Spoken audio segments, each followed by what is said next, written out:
Hello दोस्तों, नमस्कार। मैं आपकी सुनैना मेरा स्वागत करते हैं अपने यूट्यूब चैनल पर। आप सभी लोगों के बीच में एक विवाह गीत लेकर आई हूँ। आप लोग फुल वॉच कीजिएगा। चैनल पर नए हैं तो सब्सक्राइब कर लीजिएगा। बहुत ही प्यारा है, आप लोग सुनिए। पापा के दुआरा पे गेंदवा के फूलवा हो, पापा के दुआरा पे गेंदवा के फूलवा हो। गेंदवा फूलेला कच नार ये लाला, गेंदवा फूलेला कच नार ये लाला।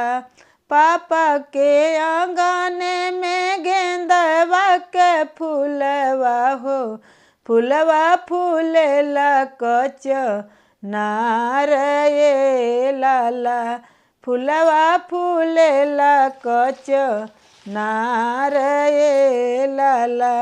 घोड़वा चढ़ल आइल दुल्हा हो, कवन दुल्हा मांगल गेनवा के फूल ये लाला।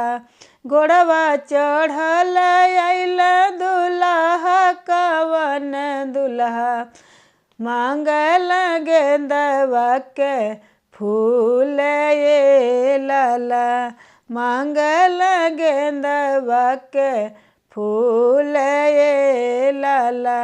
कलसाया लोटा लेके बोलेली कवनी बेटी, कलसाया लोटा लेके बोलेली कवनी बेटी।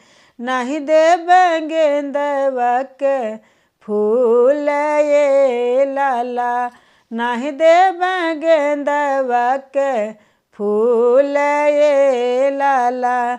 हमरा जे पापा के भैया हो, कवन भैया उह पाई है गेंदवा के फूल ये लाला।